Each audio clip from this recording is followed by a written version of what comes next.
Welcome back, everybody. Welcome back to another exclusive episode of the New Cow Corner. Today marks a very special segment or series, very dear to my heart. We're going to be talking with veterans and active service members. I get that everybody's entitled to their opinion and probably feels different ways about everything. I am a patriot. I love this country. I love our soldiers. I love the freedoms we have. This is America. No place like it on the planet. I'm not getting political. I'm not talking about presidents. We're not doing anything like that. I am honoring the men and women who have volunteered to sacrifice everything they've ever dreamed of in life so we could live our dreams. So we could wake up in the morning and go to work free men and women out there that join our military forces don't have to do this. There is no draft. They don't have to do this. They voluntarily put their lives, freedoms, and safeties on the line so we can live. And again, they owe our gratitude. So we're going to do what we do, and we're going to highlight some veterans, some active service members, and it's going to be a very pleasant little series and segment that I'm extremely excited to do. So enjoy the show. Thanks for being here. And without any further ado, I want to introduce Gavyn from Deployed Geckos. Can you give us a little brief introduction? Introduce yourself. I know I just said your name, but introduce yourself. Tell us a little bit about yourself. I'm Gavyn. I'm with Deployed Geckos. I've been keeping geckos for coming up 2 years now, so I'm relatively new to the hobby. I'm currently stationed in South Carolina, Beaufort at the air station. Absolutely love it. Love the tempo of the work there, and I am currently a corporal in the Marine Corps, and I absolutely love what I do. Yes, and again, I don't feel like an asshole not saying it, but thank you for your service. Thank you. From me to you, thank you. Yes, sir. So, this is interesting. I've never really sat down and had a conversation with someone with these circumstances, if you will. I mean, you're active duty in the military. How are you? How did you get into geckos first? Let's start off with that. How did the New Cow geckos fall into your lap? How did this happen? So originally, my dog's going to start playing with her squeaky toy. No. Oh, let him. We love dogs on the show. Yeah. So it kind of started. My original first reptile was a ball python, as with many people. And kind of long story. My wife, when she was my girlfriend at the time, had a leopard gecko. She lived in Colorado while I was stationed here. We eventually got married, but unfortunately, we weren't quite sure how to transport it all the way across the states, and we weren't sure if she would be able to keep it. So, she sold it, moved on from it. And then we got our first ball python 2 months after she moved here. One of my coworkers breeds ball pythons, and he also works with crested geckos as well. He brought in a couple of baby ball pythons. I originally got one because I felt bad that she had to give up her leopard gecko. So kind of like a replacement in a sense, or to help with that, because she was still a little upset about it. And then that's where it kind of really began for me, and the reptile part of it exploded from there. I ended up doing most of the things for the ball python, researching and kind of going crazy about it. And then eventually, at a reptile show, someone offered to let me hold a crested gecko. First, I wasn't interested in because, I was in the snake with the ball python, of course, and I instantly fell in love. I didn't realize how soft they were. They're kind of goofy and derpy. Mm-hmm. Each one obviously has their own personalities, but the one I had was just very derpy and not the brightest when it came to landing or trying to aim their jumps, and I fell in love with it there. Unfortunately, I did not get one at that show. My wife was like, hold up, wait a minute, think about it, make sure you're not jumping into something you don't like, or it's all right now. So it's like, think about it and wait. And sure enough, eventually I ended up getting my first crested gecko from that same person I got my first ball python. Really? Do you remember the name of them? Do you know who they are? Give them a shout out. Do you remember the name of the company? It's not a company. It's a personal breeder. Okay. He just worked on the base, Westmoreland Exotics. Okay. Awesome. So he works with ball pythons primarily, crested geckos on the side. I know some Argentines boas there, and then his main thing is his dogs, his Presna Canarios. Really? Sounds like me and this guy got a lot in common, man. It's awesome. Yeah. It's as unique as it sounds. In my world, it's very common, right? Like I know lots of guys that work with ball pythons, crested geckos, or some sort of New Caledonian gecko, and dogs, whether it's Frenchies, Mhm. American bullies, or the Presa Canarias, the Cane Corsos. They're just I don't know. I guess we just all have a lot in common, but that's awesome. That's cool. It's a cool story, responsible story. You took your time. It's which is unique. Lots of people go to a show and before they even leave the show, not only did they get their first one, but they got their second and third at the same show on the way out the door. Everybody hears they don't need lights, they don't need bugs, and oh, I can have three then. It's Mhm. one of those very, very interesting situation, one of those species, I should say, that creates an interesting situation because again, they don't technically require a lot. You can, if you were that type of person, and not that I'm promoting it, but you could get away with doing very little. So when you got these animals and you started doing some research, where was your go-to source of information? Where were you looking to gather the information that you and your wife needed to become comfortable with taking on these animals? Where'd you get it? So it originally started with Facebook groups, which I learned was not the best. Whenever I had a question or something came up, I got nothing but different answers. And when they were different, people started fighting on there. Wasn't the best. I eventually came across Reptifiles, as I know they work with Biodude, and that's where my oh no, I didn't mean to give that to you. I'm sorry. Don't be. Just didn't think about it. But Reptifiles and Biodude, and a lot of my bases start from there. I felt like they were a pretty good like a base for a minimum of what you need to do of good care. And then from there, it was going to other expos because I enjoy I can go around and around and around with them and talking with other people how they take care of them and their different methods and the reasons why they take care of them. Because I started off with my first crested gecko, just very simple setup, a couple decor and just fed them the classic Pangea, not realizing they do thrive off insects and UVB, which are not required, of course, but I like to provide mine when possible. And it kind of went from there.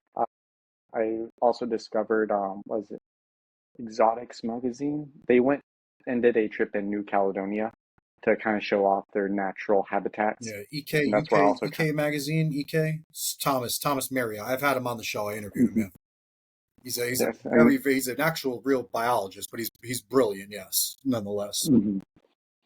I then kind of started from there, and then just mainly learning from those who start specializing in crested geckos as well, and those who were not just breeding a ton of them and were very specific on what they wanted to do. So that's where I've started shifting my care towards in a way, still working on that process of making it better, always in trying to improve. You always will, brother. It's been 2 years for Hmm. you, dude. You're gonna keep on going. I've been doing it for 8 years, and every day I walk in here, I'm like, you know what? This way might be better. Let's just give it a whirl. So you're just Hmm. always evolving, always learning. You're always, I hate to say it, but you're going to continue to make mistakes. Going in those Facebook groups, if I can give my opinion, which it really doesn't matter, but those Facebook groups, you clearly see what they are. However, the plus side to those Facebook groups is there's so much contradictory information that it almost forces you to seek out other sources. Hmm. And that is priceless. If you're that, if you're in that mind state, if you're that type of person that's seeking answers, seeking truth, you'll listen to the squabble and you're going to go and you're not going to stop until you find answers that give you an explanation for whatever it is you're seeking again. And it's as much as they drive me nuts, they have their purposes and uses, and it is what it is. But again, you also mentioned walking around the show and listening to people. That's brilliant of you, and it shows that you have a brain in your head. Because we all come from little different places, and even people within the same state. All of our homes are, in theory, different microclimates. Your house is not going to be Absolutely. the same climate and environment as my house, and we may live across the street from each other. One tree in your front yard could throw it all off. You have more shit on your Absolutely. house than I have on mine. Now, all of a sudden, everything you do in your house is irrelevant to me. I have to learn what I have to do for my microenvironment. And one of the best ways when you're starting off to gather these little bits of information is doing exactly what you did. You ask lots of people. You don't talk, you listen. You ask, you listen. You absorb it, and then you research the whys. And like finding information like Thomas's and EK magazine and looking at the animal's natural range will give you a proxy. That's an animal's range. So everything you do, despite whatever climate you wind up in, everything you do should ultimately lead to what New Caledonia is doing. Forget what this breeder's doing, forget what that breeder's doing. New Caledonia is the proxy. That's the goal. That's the objective. And you Absolutely. clearly sound like you're doing that, which is not always the case with people. They come in and, everybody, not everybody, some people hear information and they'll think after a year they got it all figured out. Got it all figured out. I know what happens. I've hatched a crested gecko. I've got 100 of them. I know what I'm doing. I don't need any advice. And then they're just real quick to start giving advice. And that's where a lot of problems happen. It's Absolutely. slow and steady is the way to go. Because again, like I said, not that I'm going to talk much about myself. However, 8 years in, I am always learning, and I genuinely believe the wiser you are, the longer you will learn. And you're off to a great start. I like you. I like you for a lot of reasons. I like your interest, the questions you ask, your care, the places you are seeking information. You have a promising future, assuming this is what you want to do. Where Absolutely. where along Just the have lines? to. Yeah. So explain that to me. You got your first couple animals. You realized you like them. You did some research on how to keep them, you know, the best way for you. What made you say, I want to start a brand? I'm going to start a business. I'm going to breed these things. I'm going to take this to the next level. How did walk us through that? So, again, going back to the ball pythons, just all their colors and morphs, I originally was thinking about it, not knowing how many there are out there and all the things that go into it. I was thinking about it, but I wasn't there yet. And my wife is my best support, but also my best advisor on holding me back. Good. Because sometimes I can go off the deep end on some things. And then with the crested geckos, and realizing how many morphs there are out there and how with the genetics and how crazy that can get. At the time, I didn't quite realize how many crested geckos are exactly out there and what was all known about them. So that was my first mistake, was kind of just jumping into it without realizing the scope of what I was jumping into. But again, at the same time, I only have had one clutch, and I'm keeping it that way till one, I know I'm getting orders moving because that's going to be coming up soon. But from there, I wasn't exactly, I jumped into it too quick, I think was my first mistake, but fully knowing that I'm going to be taking care of these animals for however long I do have them or keep them, or if they sell until they're adults. I was expecting way more. I was told that they can lay 30 eggs in one go, like two at a time, but 30 eggs, like they'll lay forever. Oh, yeah. So Yeah. my first clutch was only 10. So that surprised me. She started laying duds and then just stopped laying eggs altogether. Mm. Huh. Originally, I was wanting to get into the Halloweens and like the darker side of things, not knowing what else was out there, because that's all I saw at first few of the shows. Those were the main things. I know you're okay. Lily whites were at the time still really expensive and like kind of hard to find for me. I feel like the past few years, since I've started, they've gotten a lot more common. So I kind of scratched out of my book. Yeah, so it was like the Halloween. So I borrowed a Halloween from the person I got my first crested gecko from. And then I had, by that time, three others. I got a dark phantom with some spots on him. Kind of reminds me of Sauron for Lord of the Rings, so that's his name. If you on my Instagram, he's on there, you'll see him. Yeah, we'll pull it up. Sunny was the other one I got. She was like a nice yellow, and interesting. I don't want to say hypo. I'm still learning genetics and trying to specifically identify, but she kind of reminded me of it. But she has a really nice, like, sunny yellow. So I thought, why not combine that with Halloween at the time, try to get what I was looking for, not realizing that's not something I was not going to want to specialize in. And again, realizing the scope of how many crested geckos are out there and how popular there are. So that was my first mistake, was kind of jumping the gun on that one. But Not a mistake if you you learned. learn. I mean, Yes. you learned. And at this phase, not that I'm trying to tell you anything, but from my experience, this is the best way for you to do it. Learn hands on, you know? Forget about what the market's doing. Doesn't matter. Who cares? Do what you like. If you have a vision, if there's something you want to do, you may fail 100 times. You may fail 100 times trying to reach that look you're getting at. If you do, you do, but you'll eventually get there. You have to play the scientist, the mad scientist, and do things that others haven't done. If you're trying to create something that no one else has, you're going to have to do things that no one else has, you know? Hmm. And again, it's very natural, myself included. When I first started, I wanted to ask everybody, what do I do? How do I do this? What did you do? Everything really started clicking for me when I stopped even worrying about what anyone else was doing. I looked at my animals, I looked at characteristics and certain traits and certain features, and I said, you know what? If these were all the geckos in the world, what's right here? What could I do? And things really got going after that. And again, I guess what I'm trying to say is, if I could give you any advice, is follow your passion, work with what you want. Don't be scared of failing in creating something you didn't intend to create. It's going to happen a lot. Even the best Hmm. pairings, like the most expensive animals out there, they don't come from a line of animals that all look like them. They don't. They may be one of 40 eggs that came out spectacular, you know? So, or different or odd or whatever it may be, you know? So you gotta, don't be hard on yourself. Just be observant. Pay attention to everything that happens. Every clutch, write it down, make notes, take notes. Like you said, the hypo, the hobby as a whole will tell you today that it is hypo. Those C2 yellows, those bright yellows are absolutely a hypo. Tomorrow, they'll probably tell you they're not. You know, they'll tell you there's something else. Absolutely. So until there's an actual scientific paper or whatever it is, a chart, some type of DNA breakdown on what a gene is in crested geckos, like there are with ball pythons and whatnot, just make a Hmm. mental note. This line has, you know, this animal's light. It produces light animals. It does certain things. You know, just take your mental notes, write them on the tags, and keep doing what you're doing. I like the idea, and I have never seen one, but you know, hypo Halloweens. That sounds freaking awesome. You know, that's cool.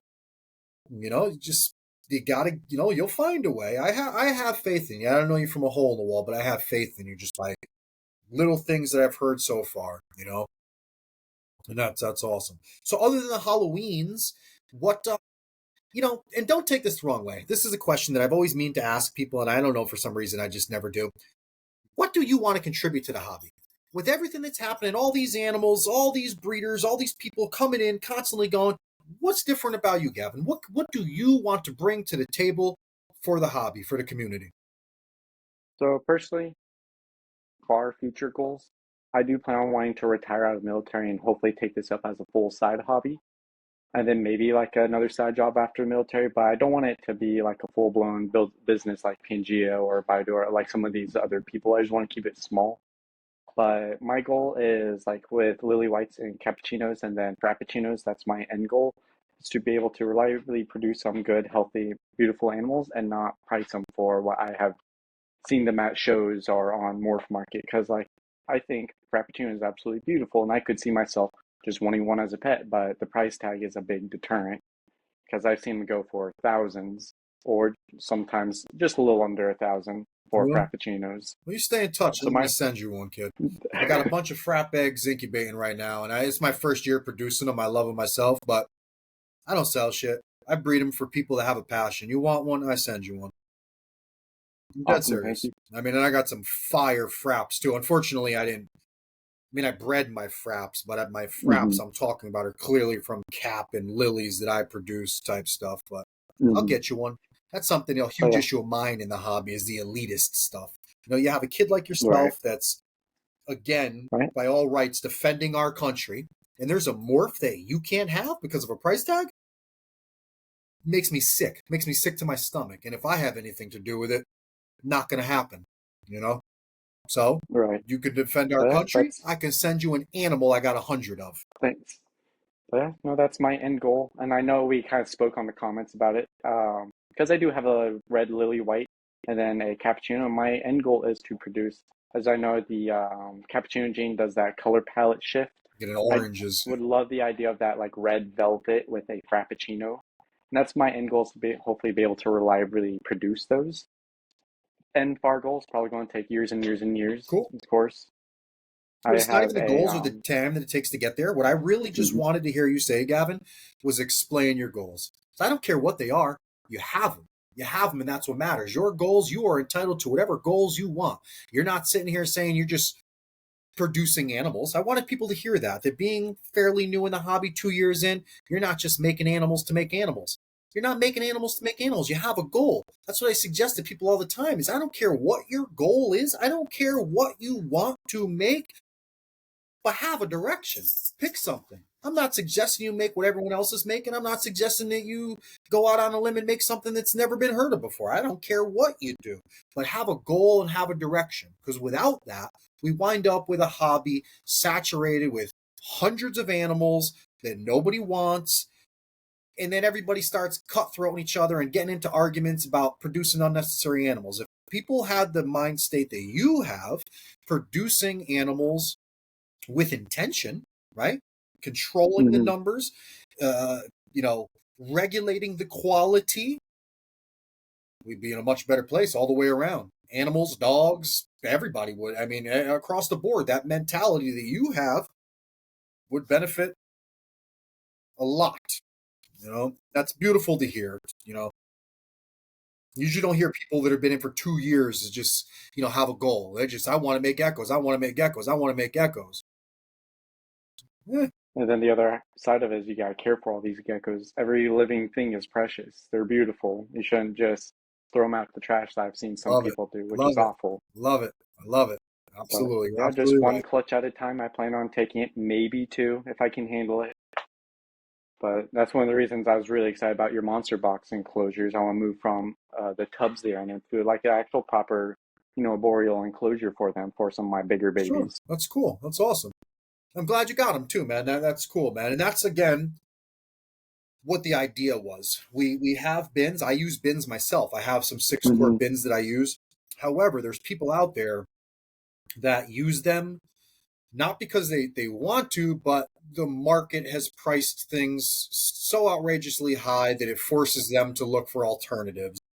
Me and my buddies just didn't like that idea. We thought that there should be a way for people to keep their reptiles properly without having to compromise on dinner.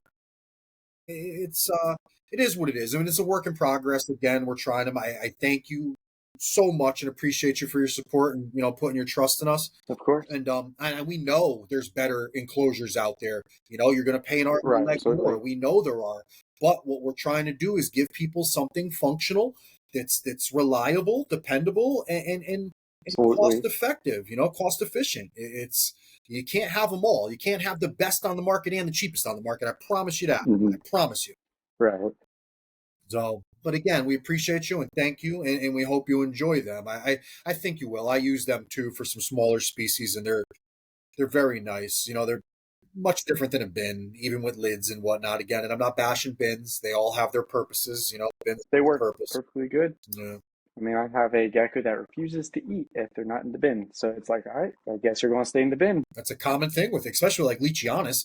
Leachies as babies, I have to keep them in bins because they will not eat in a an enclosure. It's a pain in the butt. They feel vulnerable. So it is what it is. It's our job to read our animals and to give them what they need. Some of them are enclosures, some of them are bins. So how are you housing now? Again, I've been listening here, and you're doing quite a bit of research, and clearly there's multiple ways we can go about keeping these animals. What what are some techniques that you utilize in your collection, and what method, I guess I would say, did you adopt in your collection to give your animals? Are you going bioactive? Are you going paper towel? Do you have differences for adults and your hatchlings? What do you talk us and walk us through how you house your animals? I would love to do bioactive for all of them. But unfortunately, with knowing I'm going to be possibly moving soon, I've hold off on for my cresteds. I only have one bioactive right now for my morning geckos. Because I feel like morning geckos, one, do really well, and they can stay in that small enclosure. I originally thought with bioactive, I was always going to have to kind of do glass because they were already pre-silicone sealed. I suck at sealing, to be honest. Right. I found out the hard way and wasted money on a couple of dubia enclosures trying to seal those things, and it just did not work out for me. So right now they're all on paper towel. I clean them every week. And also it's something I enjoy doing because it gives me a chance to handle them getting out of their normal environment and used to that. But all the babies, of course, are always going to be on paper towels so I can monitor their health, make sure they're not getting infections, things like that. But right now, for my four main adults I plan on keeping forever, they're into Pangea's newer ones where they're a little bit skinnier, but they're really long and tall, and they've been absolutely loving it. Really, I haven't checked them out. Those I've been were kind of out of the loop, but I'd like to check them out. That's awesome. Yeah, they were pretty. They're not terribly. Didn't cost me an arm and a leg. They're very similar to Dubia. They were already kind of pre-waterproof on the bottom, but they're not for bioactive. That's something I'm going to figure out on my own how to seal them properly, finding all those little cracks and Yeah, yeah, yeah. crevices. That's cool. It's So, interesting. Give you something to do. I waterproof them up with some silicone. Those are the big ones we offer, the hmm 16, 16, 24s. I just use some silicone and little black hmm flex seal So I did stuff. have a question for you on those. Uh, with those lips, like for trying to go bioactive, like on the smaller ones, if I eventually wanted to, I've seen it before where like, well, do you think you'll ever do like little acrylic, what is it called, like substrate walls that you could insert in there The dams to allow for like a little bit more lip and more soil depth on which enclosures? on the 8 by 8 by 12? I guess the thing is that we made the wall as tall as it is on there because that was kind of the number we settled with. Now, I guess in theory, if it becomes an issue, we can, but we had designed it with a smaller door and a higher dam with somewhat bioactive in mind. I guess you're right. It won't be like a lot, but being it was a smaller enclosure, yes, we're going to keep evolving. I have to be honest. We're Of not the course, best, we're not trying to take over the market. We're trying to get products for the people. We're literally of here course. for the people. So as your guys' requests come in, we will continue to get you what you need to do what you do.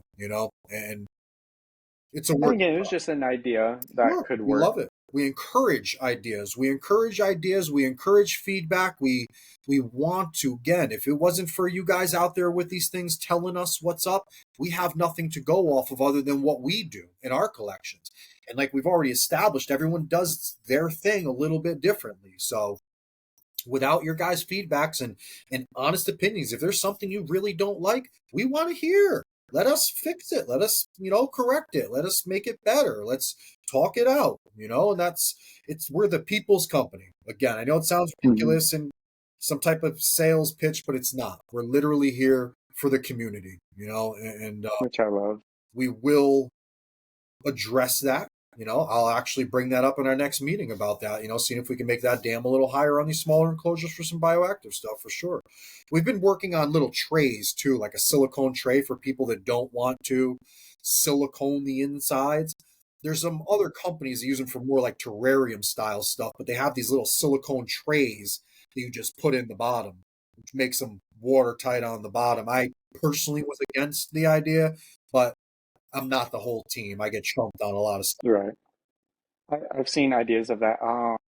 Whereas like a pond liner or a modified pond liner to those specific things that kind of goes up the walls a little bit. Yep. Yep.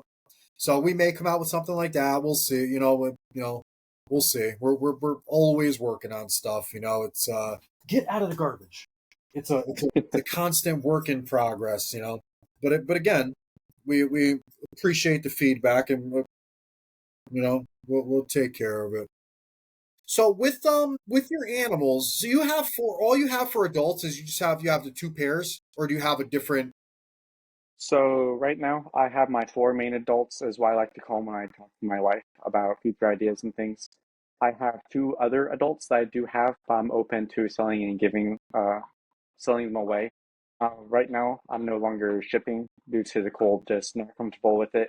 Some areas are still a little warm, but It's nerve it's wracking. starting to get to the I cold shipped I season. shipped Yeah, two boxes out yesterday, and all day today I was sick, like following tracking numbers, like sick to my stomach. One was going to Arizona, so it's like warm there still. One was going to Illinois where it's freezing.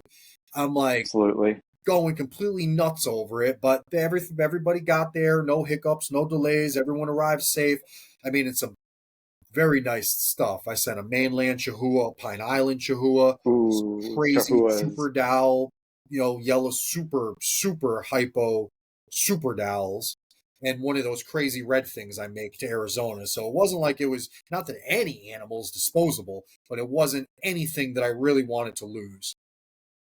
So, Absolutely. but it But it went smooth, thank God. But I respect where you're coming from, and again, I would encourage more people to take your advice and follow your lead. That's a smart thing to do. Very. and then with the holidays as well, packages get lost, and Yep. while it's cold, not Yep. risking it. Actually, why we got rushed into shipping, ironically, you say that Morph Market is stopping shipping. Period. They're not selling shipping labels because of the holidays and layovers, which is super commendable of them. That's awesome that they do that because not every reptile shipping company. And I'm not here to name names, but not every reptile company will do that. They'll simply say ship at your own risk. I give them a lot of credit for saying we're just not shipping. Awesome, awesome. Shows they care. Nothing I can say about it. But that's also something that's got me interested. Have you shipped animals yet since you've been doing this? So I just did my first one actually a few days ago. I Really? was super stressed about it because it was a little bit colder, but it wasn't like cold yet. And it's just my first time packing, make sure it's all well and done. Unfortunately, on Morph Market, I get a ton of inquiries, but no one actually ever falls through or I get left on red. And that's something I'm quickly kind of learning to not ready for. I was like, oh, okay. So it's depending on how the conversation goes, how much energy I'll kind of put into it. But that was my first time shipping out, and that, yeah, was very nerve-wracking for me. Was that your first sale or just your first shipment? My first shipment on Morph Market, I've only sold like two babies Good for you, bud. That's awesome. locally. So Super it's getting exciting, there. I know man. it's going to be a slow process. My main one I'm looking forward to is there's an expo in Charleston, South Carolina in February. So I've been scrolling, waiting to book a table at that one and hopefully set up a table there. That's cool, dude. I'm excited for you, man. That's awesome. That's huge. That's huge. You're taking a step that a lot of people get scared. I mean, like I said, I've been doing this for 8 years. I can't tell you how many times I've started the let's vend process and just pulled back. Like, you know what? It's not me, man. I like the animals. I don't want to sell them, man. I sell one of these things. I raised their parents for 5.5 years, waited 3, 4 months for a baby, and I'm going to go sell it to some dude I don't know from a hole in the wall. No, not happening. I'll keep it. I'll keep it. When someone I like and I trust comes along, I'll give it to them. So again, I'm trying to give you credit. I mean, that's huge that you're taking the initiative and the steps and doing what you're doing to really get involved. Many people don't, and that's again very Absolutely. huge. You have your Morph Market account. Have you thought about any other platforms? Have you thought about the Palm Street thing or? Home Street, again, I know during our messages, I'm not a big people person. I'm still working on that. I know being in military, that must be like, what? But it's just like I'm very okay being on my own or just with my wife. So that's one challenge I'm gonna have to face at Banana Expo. I'm kind of forcing myself to get into it. Mm, That's gonna be my next step. I'm gonna wait probably on Palm Street a little bit longer, just until I get to that comfort yeah, level and I sure. have more things to offer. Because right now I only have what, two adults and nine babies. Okay. So Well, you're well spoken, very well spoken. You have a great appearance. You would probably sell the shit out of some stuff if you wanted to, kid. I feel like my wife's gonna be the main one on the Well, good for her. That's vending, awesome helping too. That me. you guys do that together. So that's huge. It's not everything. There's plenty of successful breeders out there, women and men, that don't have their spouses do it with them. But it's very cool that you do. Yeah, so does help with a lot, but I'm mainly the one that takes care of all of them. She enjoys all the perks of being able to hold cute little geckos and enjoying them, or the snakes, where I kind of take care of everything else. There's some she refuses to touch bugs. Really? Bugs no go. I'm like, that's fine, I'll do it. Yeah, she's not unique. Yeah, That's cool.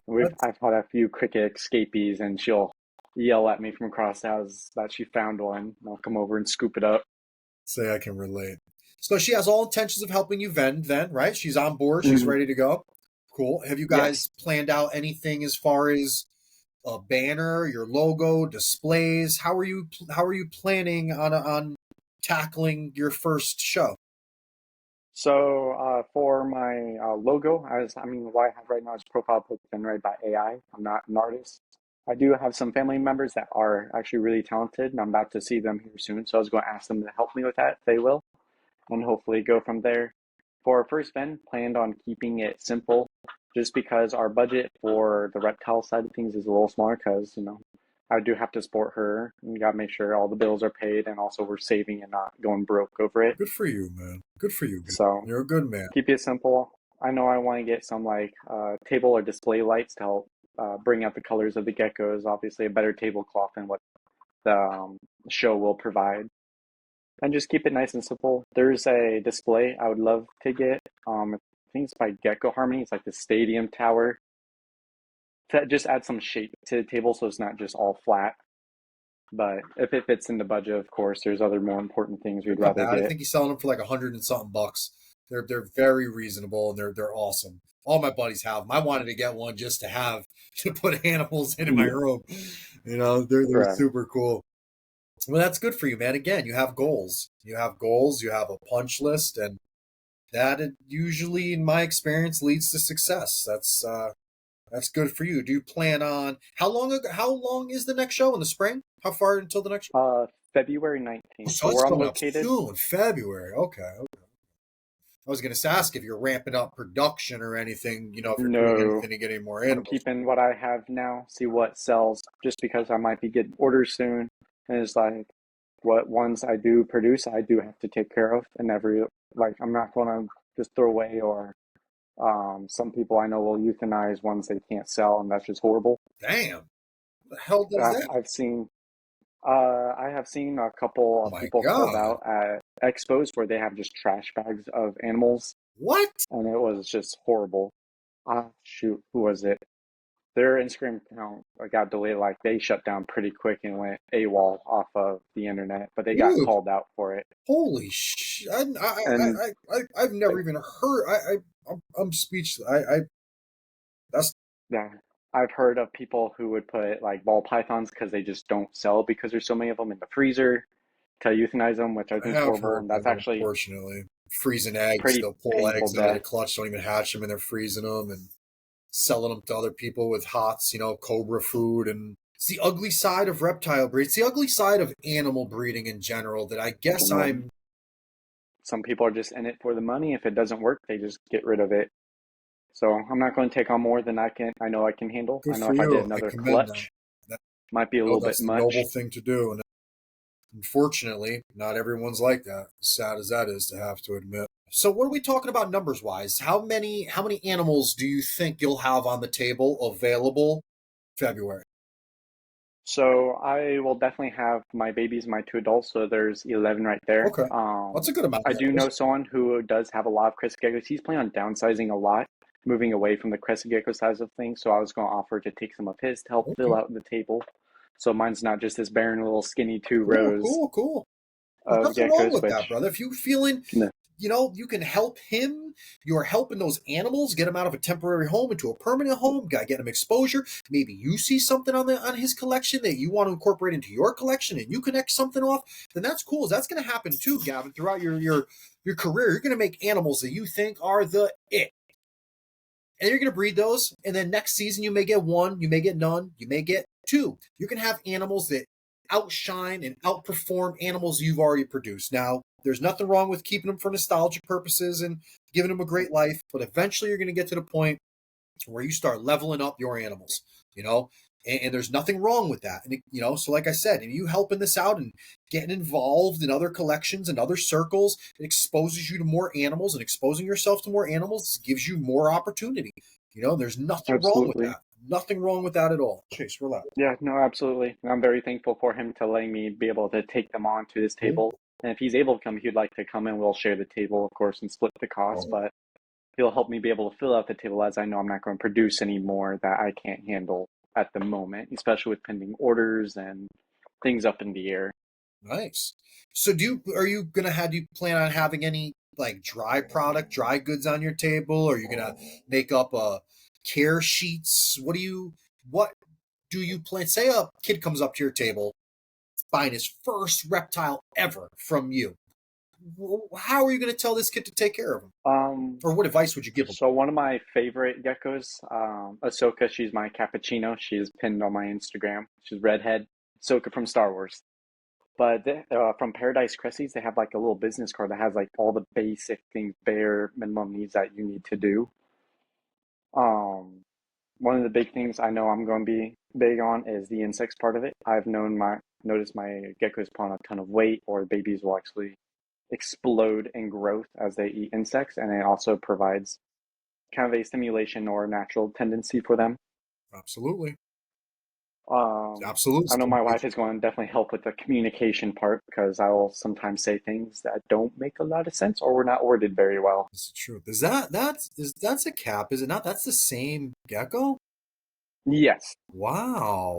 So I experimented with different backgrounds. I got a little photo cube box off of Amazon for like $25 to help take some better photos, especially since I'm going to be posting them Sure, and the sure, babies on Morph Market for sale. sure.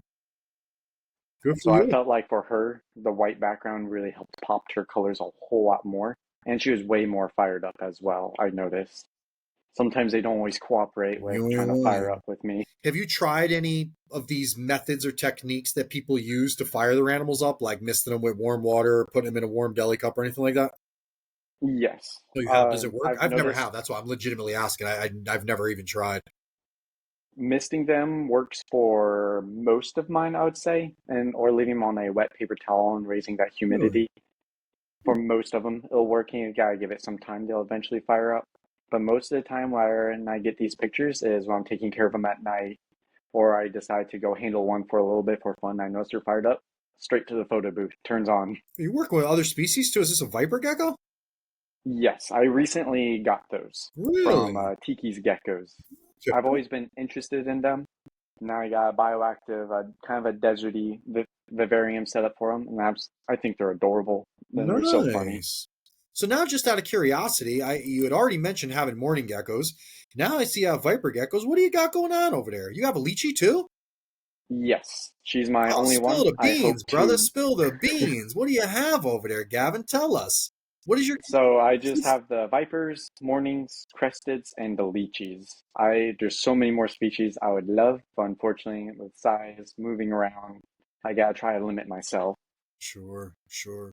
So how does that work? Being active duty, how what if, I mean, can they just send you, I mean, and you're in the Corps too, dude. Can they just send you to another country? Like, how does this work? What's your plan? What's the how can this go, or what are you expecting to happen? If you get your orders in a month or two and they say you're going to Hong Kong,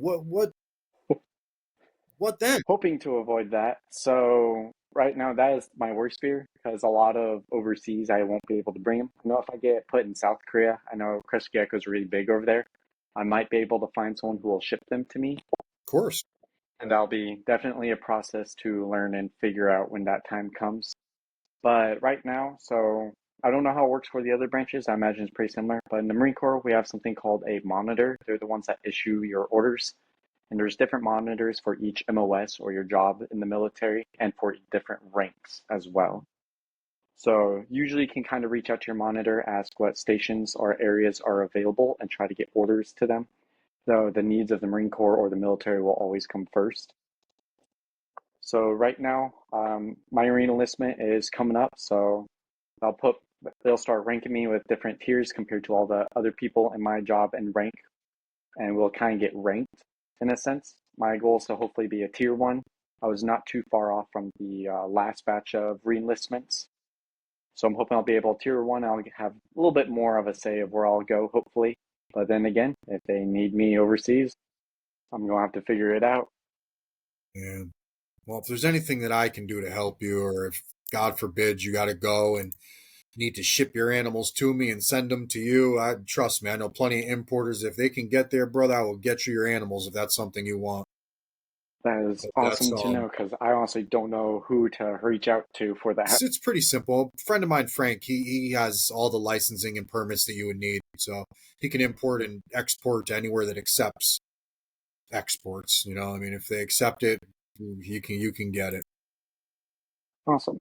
But I wish you clearly, I mean, I hope you get everything you ask for. I hope that they accommodate you as best can be. I mean, maybe they'll send you to California. Maybe they'll send you, who knows? Yeah, Where would we'll you see. want to And go? then Where would you like them to send you? Colorado. Really? We got family out there. Okay. Right now, really anywhere kind of other than Beaufort. It's location's not our favorite because it takes forever to leave the area.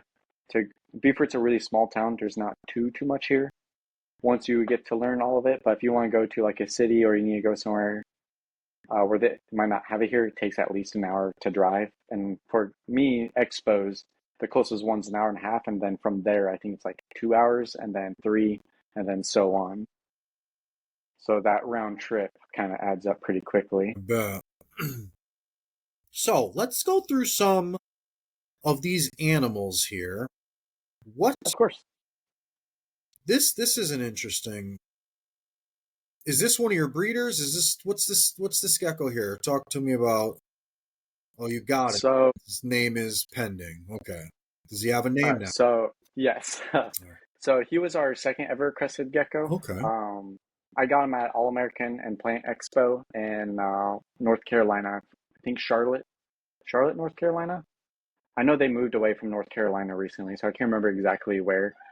At the time, I wasn't looking for anything specific, not necessarily for breeding yet.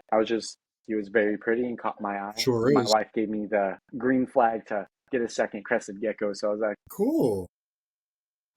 99% sure he's tricolor, or at least that's what I would call him. That's how he appears to me. That's one of those things, man. Like I said, I mean, in all honesty, the definition of a tricolor is three distinct different colors.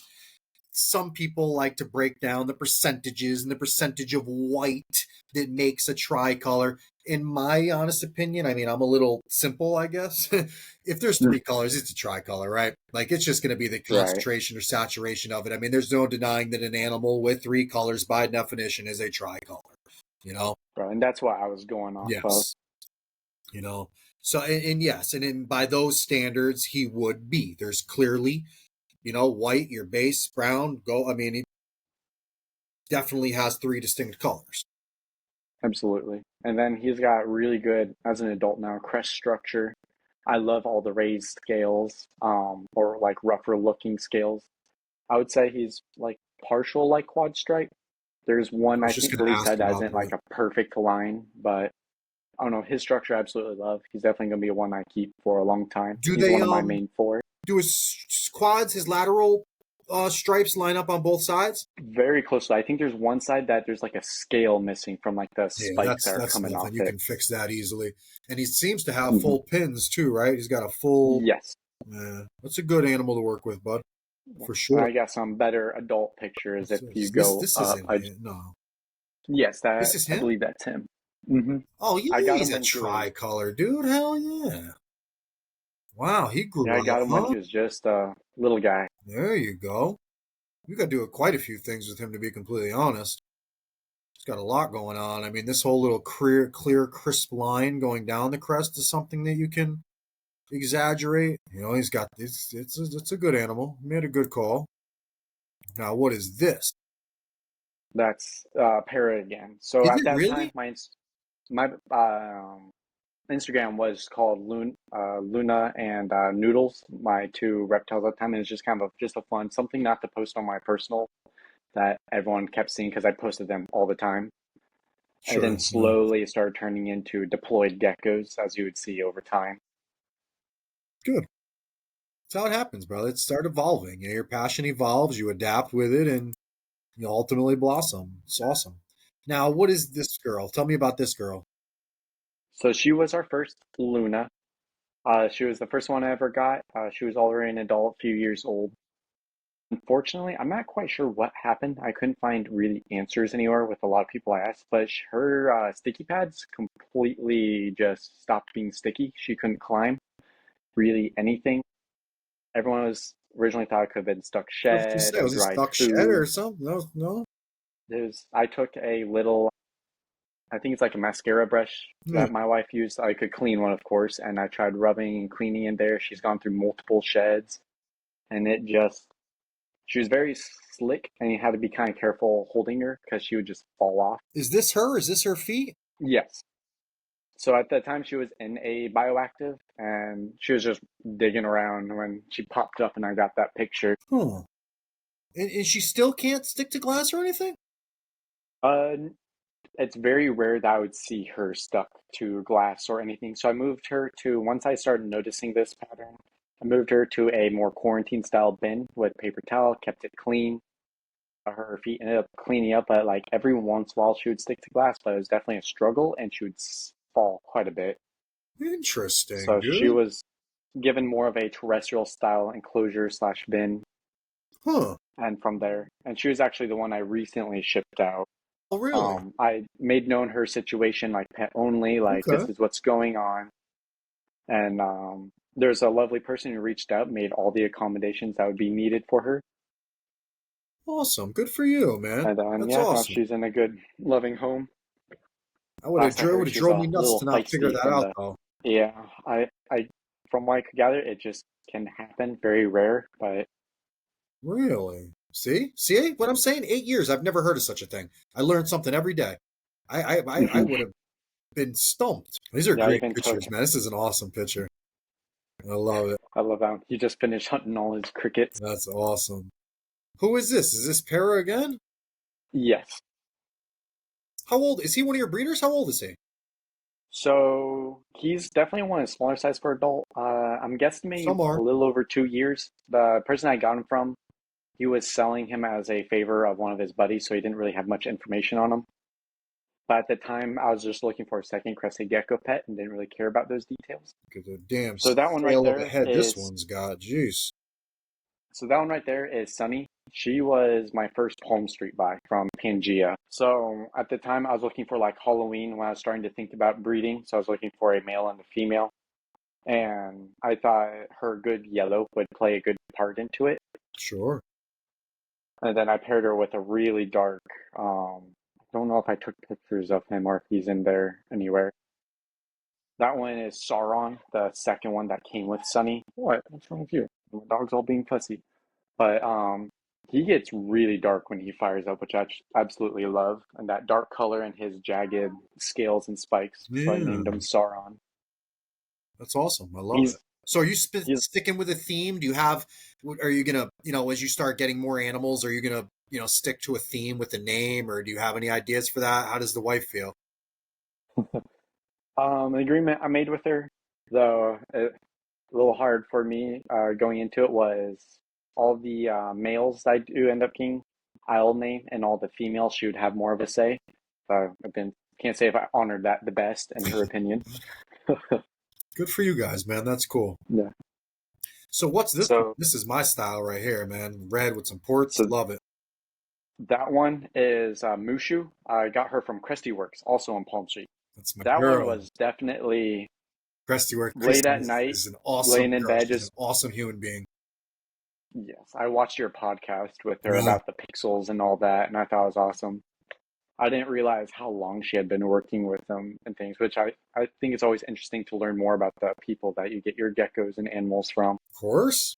Absolutely. It's part of the reason I do those But segments is there's these incredible people, and we're by human nature, we're all a little hesitant. We're all a little reluctant to deal with people and things we do not know. Now, if I can highlight these people and show people that they can be trusted and you can talk to them and they're really a face behind a logo, it helps. And again, even with mhm. yourself, man, this will ultimately, when you start selling some more animals, we're going to get these clips out there and videos out there, and people are going to see who you are and the type of person you are, and you're going to get a lot of love because of it. Because you're a good person and you're not a scumbag doing shady things. But tell me, okay, so she made this. You bought him. He looks kind of small there. So that one is a female. I later found out, which I Okay. actually was really happy it turned out to be female. Good. Yeah. That was Yeah. definitely impulse buy on Palm Street late at night. Love the red color, and I'm a little iffy on the definitions exactly, but like all those bicolor phantoms and patternless are technically all the same thing. I believe so. And then that's her getting bigger. She's definitely going to be one of my breeders with that red and Yeah. just clean slate. I love the white pores on her. She ended up getting some more, which I thought was awesome. We'll probably keep growing too. Those pore holes will continue to grow. And from what I gather, it's actually a trait. So you should be able to pass it on if you put phantoms or whatever you do. You can work with that down the line. Yes, and I hope to use her in my hopefully red Frappuccino projects down the road. Hopefully, start incorporating that red color in. Her is amazing because I got her when she was 8 grams, I think. And then now she's 40. And just like, wait, when did you grow Really? up so fast? Oh, so It you're just feeding hit me good when I then. weighed her. You're feeding good. I want to talk about these animals, but I also want to dabble a little bit more into your diet and supplementation regimen. So when did you get this lychee? What's your intention? What locale? What do we got going on here? Oh, Pine Island. So when I was originally looking for lychees, and I loved your podcast with I think it's Jimmy from Gecko and Gecko, Yeah, helped me Jimmy. understand a lot more about them. At the time, as I started branching out at other gecko species, I fell in love with lychees. Just they're the biggest gecko. They're massive, and I thought that was awesome. But unfortunately, like lychees, at the time when I was originally looking at them, probably about 6 months before I got Aspen, her name, they're just prices are, really high for me and my wife's budget at the time. As I can't throw all our money into it. Got to budget responsibly. But she is a pure Pine Island locale from American Made Exotics, is what they told me. American Made. Who the hell is American Made? Is that Richie? Who's American Made? I can't remember the name. I was mostly dealing, Richie? I don't know if it's why family member or friend. There's a female at their, large booth that they do that I mostly dealt with. And then he kind of came along and just told me that it was a pure Pine Island. Yeah. It's awesome. It's Uh, an awesome locale. They get it. They're a nice size. They'll get up over 300 grams. They have a lot of splotching and blotches and, usually white, but you can work other things into it should you want to. But they're absolutely one of my favorite locales. I have 15, 16 lychees, dude. I love Pine Islands, dude. Love them. Good. when I was originally getting a lychee, I was hoping to get one that was a little bit more cage aggressive or spicy, as I always find like the spicy gecko is kind of funny or more You sure? instinct to handle and work with. Not her. Could Nah. I was like, yeah, be kidding me. Still love her, absolutely. Well, I'll send you one then, because these things try to eat the glass. I have to reinforce the doors on the enclosures they try to get. They're terrible. I What's do hopefully Oh, Sunny? would like to get a Sunny. You Yes, know, that one's Sunny. That's some better photos of him as he's gotten a lot bigger. And this is where I started really getting to taking better, more professional with my phone photos. so it's still your phone then. You're still using your phone.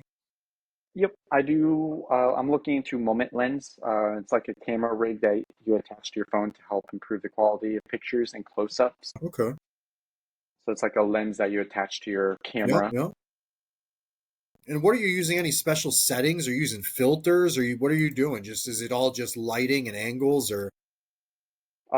Lighting. So the photo booth has a light at the top, and I've learned with the black background, if I lower the exposure, I think is what it's called, down, Yep. uh, I think it just looks better overall. That's usually about what I'll do. I'll do some photo enhancements from there, all on my phone. But usually it's just that. With the white background, I amp up the exposure a little bit, and I felt like it made the colors pop a lot more in the photos, and it This helped is highlight some of this the. is a beautiful gecko, Gavin. That's the father. That's the Halloween that was That borrowed at the end baby, there. that And baby he gets is jet gorgeous. black. So he was the one that was bred with Sunny. So he'll get jet black when he fires up. So I was See these able to double borrow dashes him. on his tail right here? I See my mean, cursor? See yes, that dash and that dash? You know what that means? I What do showed not. is this, but it's a empty back. Those double dashes and this Interesting. emptiness here is a clear, distinct tell too. But those equal signs on the tail are a clear indicator of a empty back. Interesting. Okay. Yep. I've heard of empty backs and I've seen examples of them, but it's not something I really got into. There's a lot that are, so until you get the super form, and you get like a super EB or a super stripe, and the whole dorsal is erased, people don't really pay attention. But what they fail to Mhm. realize is animals like that are precisely what make those other animals. You don't just need to take a super to a super. Your odds are lower, but with hets, you can absolutely make supers all day, make them all the time. It's awesome. You know? So it's cool So to yeah, learn that little things was like that. Because now you have a double-edged sword, if you will, in your collection. You could put them to one female to do one thing, and put them to another female to do a completely another project. absolutely. Very cool. That's a hell of an animal, man. I really like to think you're considering keeping that one, Gavin. Uh, Actually, the one I'm considering keeping from this batch Jeez. is Fox. I don't think I have a picture on there, but he is just his patterns, the contrast. Both me and my wife were talking the other day, and we're like, we're pretty sure we're going to keep this one, raise it to an adult, and see what he turns out. You won't be wrong for that, man. I tell people all the time, and they call me nuts, man, but keep them till they're like 15, 20 grams. At that point, you'll see how far the progression has come, and you'll have a good idea of where the rest is going to go. From 20 grams to 40 grams, yes, they change, but nothing like they do from 5 to 20. Absolutely. Originally, when all these eggs started hatching, they all looked kind of the same. I had to be careful not to mix up the labels on the bins because I would never know. This is a So yellow? this one, yes. This is So this beautiful one too, dude. was borrowed. He was also producing some eggs at the time, so he borrowed There you go. Sauron to pair with. That's Westmoreland Exotics gecko right there. I paired Sauron with her, and he gave me two eggs from that batch since I let him borrow, and that's what came out.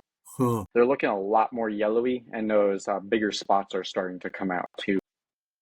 How do you feel being relatively new in the hobby? How do you feel about Dalmatian spots on geckos? What's your I think stance? personally, for me, they don't bother me too much unless you're going for a very specific look, like an all white or those high white animals. I didn't realize at the time when I was originally pairing that apparently a lot of people don't like Dalmatians, which I am a little worried about with some of the babies. And most of them are probably going to be more geared towards people getting them as a pet. I personally don't mind them as much unless I'm going for that high white or very specific look. It's a, But it's a, it's it's like a, I it's a, dude. It's a very ambiguous topic. So I was just curious to see what your opinion was. I have plenty of animals. See, the thing is, in which I have personally learned over time, some people will write off an incredible animal because it has a Dalmatian spot. Now, granted, a Dalmatian spot in theory is a gene. It's a gene. So if you're working for something specific, kind of like you had hinted to, if you're working for goal X and Y, and you have this gene Z in the mix, it's going to kind of crimp you getting to X and Y. So for that reason, I understand separating and segregating genes, individual genes, Mhm. but at the same time, it's extremely foolish to take a 9 out of 10 caliber animal and pass on him because he has a Dalmatian spot. It's Absolutely. absolutely ridiculous. You know, I've had incredible animals that have had spots, Gavin, and I've worked them into my projects and my lines, and I'm 4 or 5 generations in with those animals with no spots produced afterwards. You can produce anything you want with spots, and you can get rid of spots on anything you want to. Absolutely. Selectively, of course. Personally, I think some of my babies, it kind of adds to the Sure, physical look personality. sure. One of the babies I sold, the name was Bravo. He had a big old spot on right on top of his head, and that's why he got picked as a pet, just because it was adorable and that spot kept growing. Sure, sure. Alpha, I've nicknamed Freckles because all the little spots on the tip of her, no, his nose. I've just recently found out it was a male. Okay.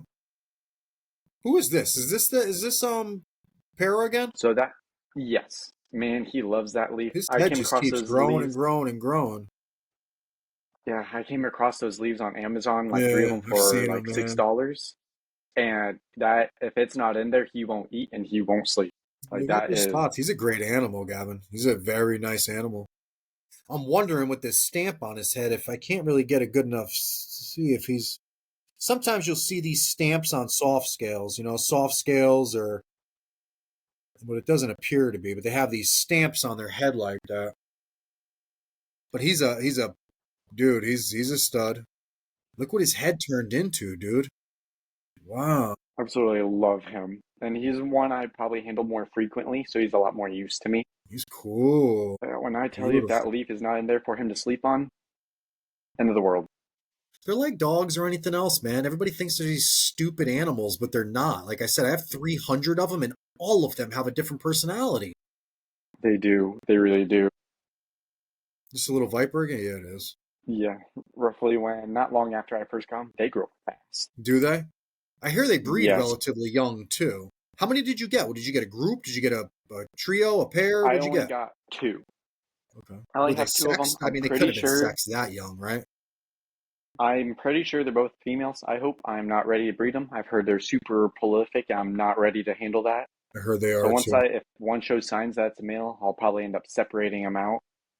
So I feel that would kind of make me feel bad because I know they're a lot more communal, and I've heard they do way better in groups. So you're just getting rid of this guy? Freckles. Did you produce That him? Luna, no, that's Alpha. So that's the first one I ever hatched out. Oh, really? I still have him. He is, man, food, very food motivated. Cool. Do you I've tongue only feed been, your animals? Do you tongue feed, or do you just let them yes. free feed, free roam, or how are you going about feeding? Well, I tongue feed crickets when I'm trying to like get that trust with them. I don't always do it, but I'll do it every once in a while, mainly with my adults. But normally, like for him, I can just throw the crickets in there and they're gone fast. But like Ahsoka, for example, I tongue feed her. She won't eat crickets if they free roam. I have to Is she kind of put not them in her worthy of face. eating off of the golden tongs? Look at her. She's beautiful. Jesus. So where's she from? Give me the backstory on this girl. So not long after I kind of discovered Frappuccinos and kind of starting to realize what I actually really want to do and Hmm. work towards in the future, uh, Paradise Crusties, based in California. They were doing a Palm Street and they had her, and that was literally exactly what I was looking for, a female cappuccino, because I have a male lily white.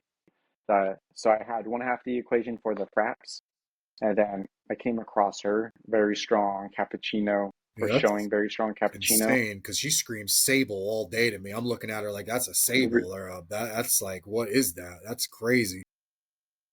Huh. Yeah, sable, I'm relatively newer to. I've started seeing sable lily whites and confusing them with frappuccinos. So it kind of scares me a little Easy. bit of them Easily not being done. properly named. But personally, I think I'm 99% sure it's a cappuccino.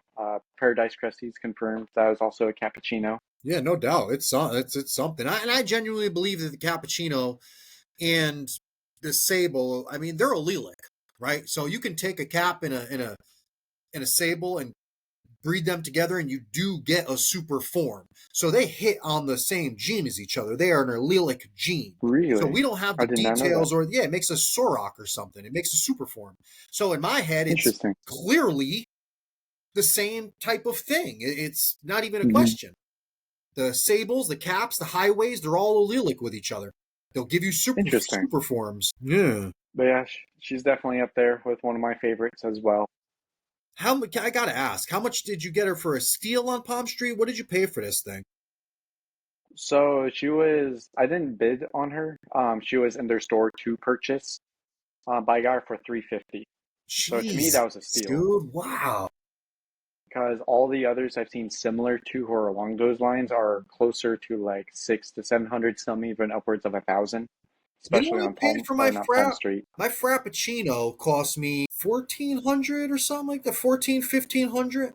I got a couple caps, some I got for nothing because a good buddies of mine make some amazing animals and as flattering as it is, wanted to see what could do with them, so they gifted me some amazing cappuccinos. But That's awesome. I bought another cap, not my frap. I bought this girl. I paid like 975 for her, man. A year and a half ago, if that, not even 18 months ago. Yeah, Jesus. I would got all never. types of tuxedo My line wife would caps never for my let buddy me. Mark at the Gecko room. I got some tuxedo line caps that originated with Janine from Treehouse. They're like jet black. But dude, they're like astronomical prices. That you got to steal, dude, for this animal. This animal, I mean, I hate to say it. I genuinely do because I don't believe that a name of a breeder should determine the value of an animal. I think there's a serious disconnect with that in the hobby. However, if that animal came from five other people I could think of in my head, that animal would be $1,200 all day. I've gotten quite a few people offering to buy her or try to get her. I'm I like, nope, bet they would. I she's bet a they keeper. would. I bet they would. And don't even think about entertaining it, brother. She's not for sale. I bet they would too. Where's this Lily you have? So you're gonna put her So to a Lily. right there, Oh, top right middle. here. So that's the one I've named him Phoenix with that red. There's, I believe, another post I did with him with the white He's background, and technically a that really tri brought too. out some colors. He's technically a tricolor too. That But yeah, with orange, that red, deep, and when he white. fires up, I bet. I breed these. I have a he grew, line of yeah, he these grew reddish up fast with me too. reddish orange tricolors, man. I love them. They're probably one of my all time favorites. Who did he come from? Who'd you get him from? So I got him at All American and Reptile Expo, I believe. Yes, from Kaiju Cresteds. So I got him for about, I think, 250, 275 area. God But bless you, brother. You're getting steals. That's good. That's good for you. yeah, my wife was actually the one who pointed him out because she kind of knew what I was looking Well, she for. got a hell of an eye. Oh, yeah, Got she's a- my biggest supporter. Is that the only picture you have of him up here? So if you scroll down to like where all the white backgrounds are, there should be one of him. I thought. Keep going. So there's some babies right there on the Oh, right here. left. Yeah. How old is he now? Oh, he was hatched on July. Oh, so he's over a year. He's coming. He's He's okay. 44 grams now, and he hit 40 grams about, I want to say a few months ago. He grew up quick on me. I feel like I was like, he was just this little guy when I first got him, and now he's a beautiful adult. Jesus, dude. You got an eye. You know what you're looking for. You know, so it's you have a promising future. That's it's amazing, and you're finding deals. You know how to bargain shop. You know, a lot of people are real quick to spend money, and I don't want to say you don't have to or you do have to. You know, so I'm not going to pick one side or the other, but I genuinely believe, at least in the market we're in right now, there is very good deals to be had. You know, and clearly you have found some of those, and that's awesome. So you know, I wanted to get into. And it could go back to the information that you had before and the methods you've had of researching, but where are you getting your information, and what standards are you using to gauge your animals for breeding? Are you looking for an age? Are you looking for a weight? Is there a look? What standard do you have to incorporate an animal into a breeding program? So it's kind of a mix, kind of seeing when they're ready, because I guess age does play into it. Because I know some crested geckos, they're like 6 years old, obviously fully grown, and they're only 30 grams. They're never going to hit that 40 unless they're morbidly obese. That is one thing. I've switched from Pangea to Lugardi diets for a higher, leaner protein and less like sugary. I've definitely noticed all my animals slimmed down and got a little bit more bulky, as in muscle instead of fat. Nice. Luna, the she used to have some fat rolls on her. I felt a little bad when I started noticing that. It was cute, but like it's not Yeah. healthy for them. I'm not going to keep her the way I want. I want to make sure she's healthy and good. It's not good for egg production either. They crash. It goes down. Yeah, it's like kind of like male snakes, ball pythons. You get a male too fat, he's not breeding. Yeah, But but that's cool. it Do you like it the Lugardi as far as your you know the diets go? Do you like using it? Are you getting a good feeding response? I would say so. I do a little bit of a mix. It was definitely a transition going from Pangea because I mean, you open a bag of Pangea, it smells sweet. It smells good even to me, especially the fig and insect, a very popular one. And that's what I was originally using for a while. But as I slowly transitioned, I tried a few diets. I tried Blue River diets. They weren't really a fan of it. I've never tried it So myself. then I discovered Lugardi. I know they're somewhat newer. How new, I'm not sure. I would mix in a Pangea with a Lugardi. It's like Okay, fig and a few other fruits. sure, good for you. Now, when you open the bag, it's definitely not as sweet smelling. So, I kind of mixed them and slowly transitioned. I add insect powder from Lugardi and also bee pollen. Nice, very nice. Now, where are So, you incorporating your bugs? Break down your feeding regimen. You told us what mixes you're using, which is cool. When are you feeding bugs? What's the schedule look like? How often a week do you feed, and what does that do? How many days are mix versus bugs? break that down for us. So for insects, I don't really have a strict schedule. It's just, oh, I'm going to do bugs tonight kind of thought. I do at least once a week. There was times where I did three or four, depending on how I noticed their appetite was going. If their bowl was absolutely like clean, insects all eaten, then I'd throw in a few more insects along with the diet, and they would eat it all. Especially Alpha, he's been hungry mungry lately. It's kind of funny. But with them, it just kind of mixes and varies. I get my crickets from Josh's frogs because now I got viper geckos, which are strictly insectivores. So I always have to keep a good supply of crickets on hand for them. I feed every other night of all my New Caledonians, and I guess the morning geckos as well, as I feed them fruit flies and the same diet. Cool. Cool. So What it's are you about doing? every other night. I'm sorry? What are you doing for? Are you adding any extra supplements or vitamins? Are you adding a multivitamin? Are you adding a calcium? Are you putting? You dust in your insects. Yes. So I dust with a calcium without D3 and then with vitamins with D3. That was one of the things I didn't find out a bit later of why UVB was important, so they could synthesize and create their own D3. And that was a learning shift with that, learning, hey, you want to get calcium with D3, and if you're only doing calcium powder on the insects.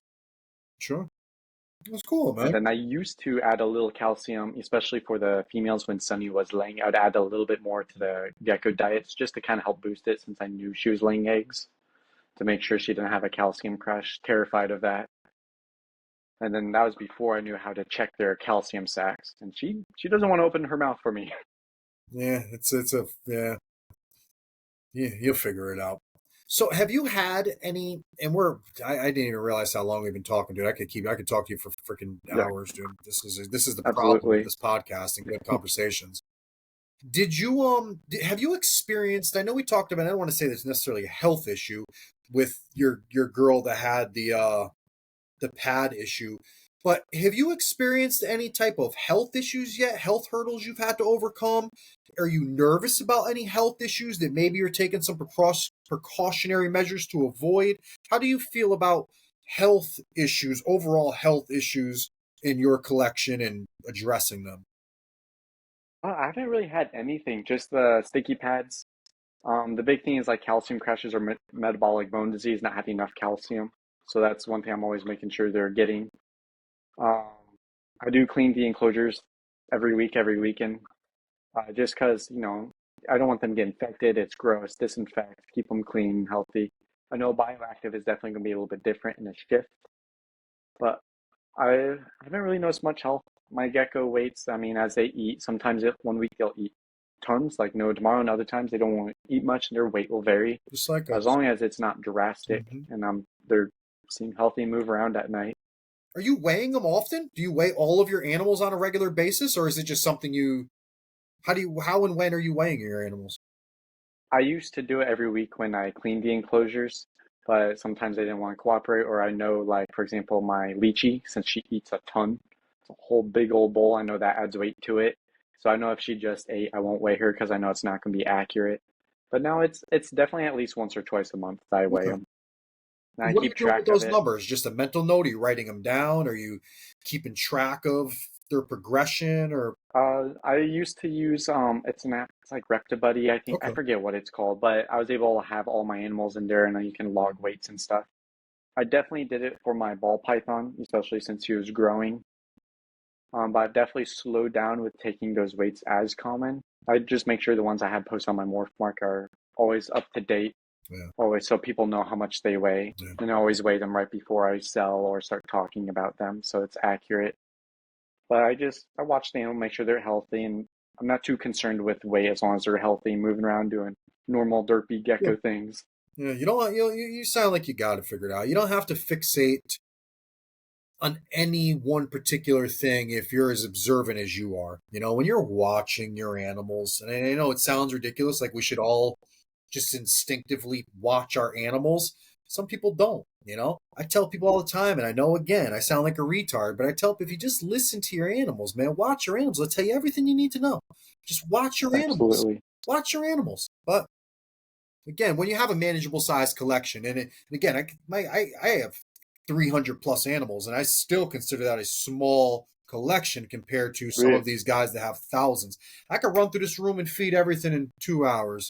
feed and clean. Even, I mean, yeah, about 2 hours I get everything done. I mean, and I'm nosy. Like I'm a nosy dude. Every animal's out in my Absolutely. hand. Everyone. While I'm feeding, I'm cleaning, water's getting changed, and you're here. But I just in a system, and you have your own system, I'm sure, but you come up with these systems and your own methods, and it gets And you faster as take your time time goes with them, on. you enjoy them as well. Sure, Because absolutely. interaction with them is important, learning that, hey, I'm not a threat to you.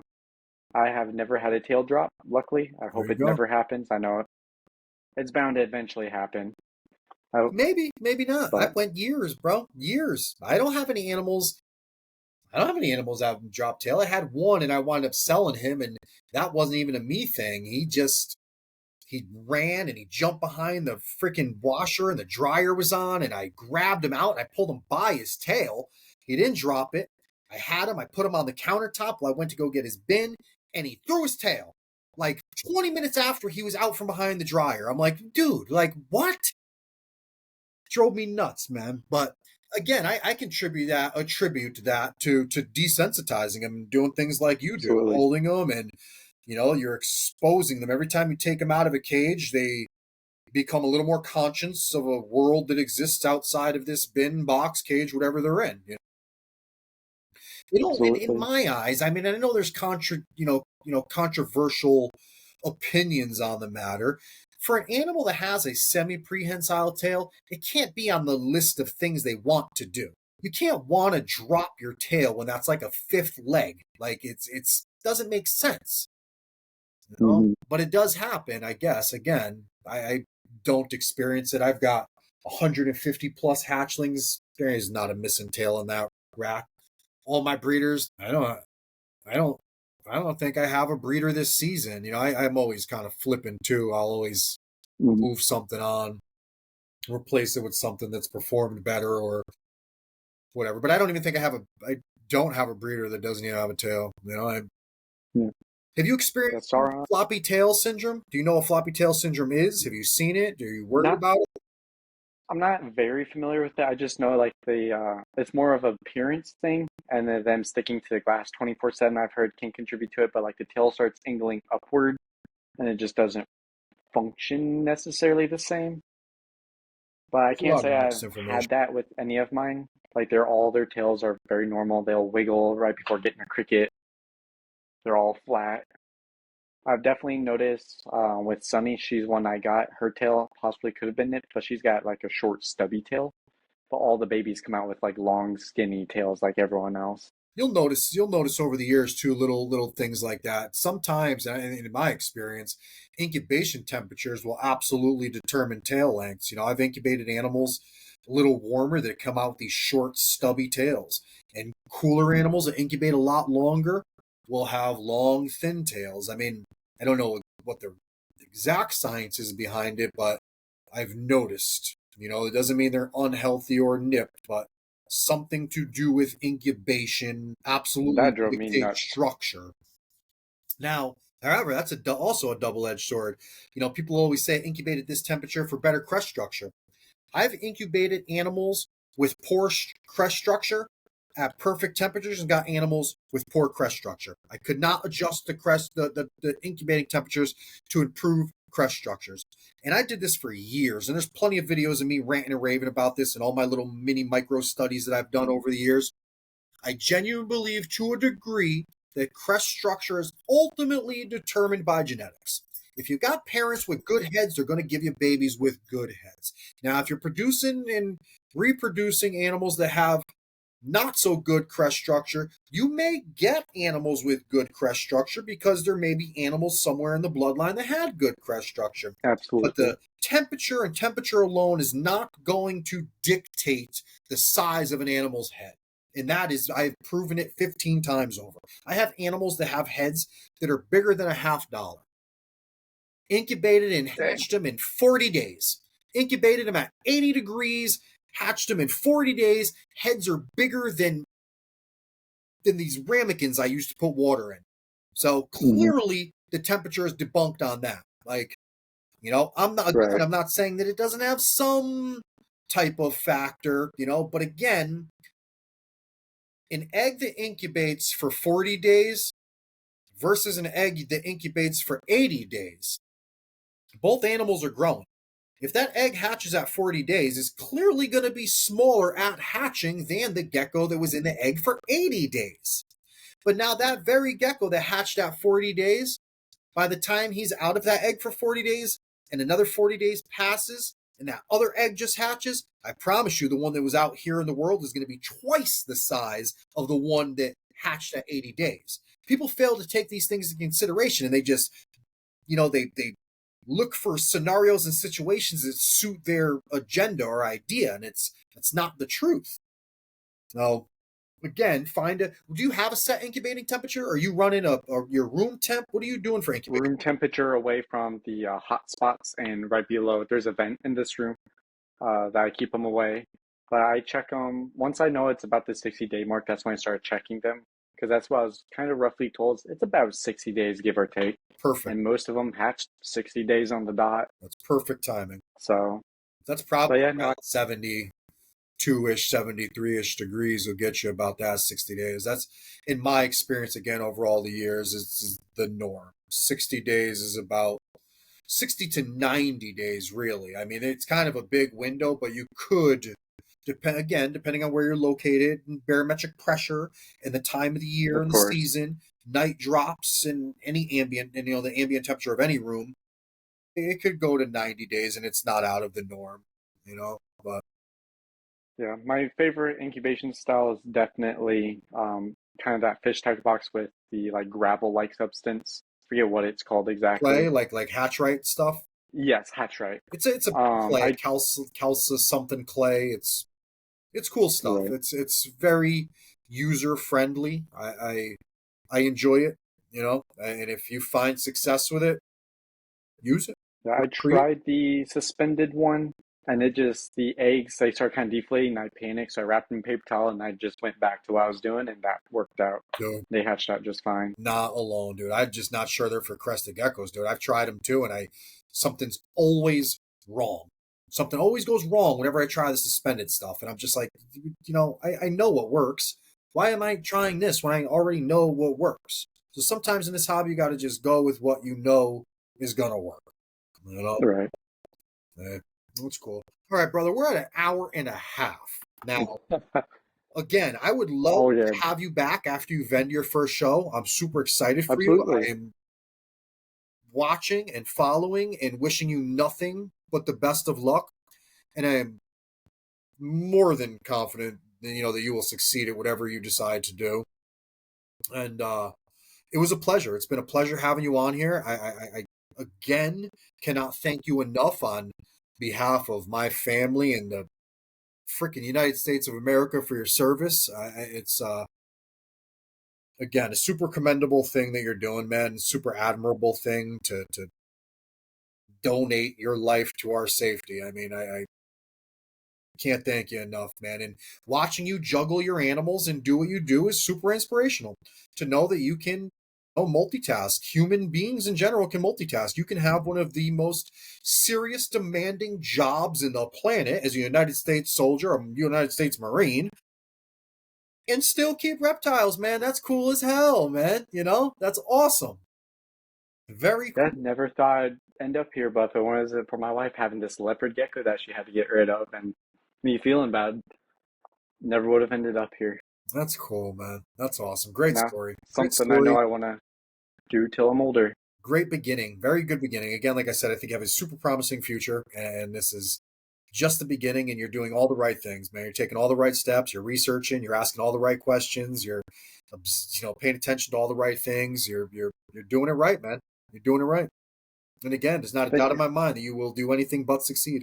That's awesome. And if there's anything, well, I don't need to say this on camera, but if there's anything that I can do for you ever to help you, you're ever looking for an animal or anything you need you want in your collection, just reach out, brother. Honestly. Chewies are definitely up there for me. Hey, we'll talk, brother.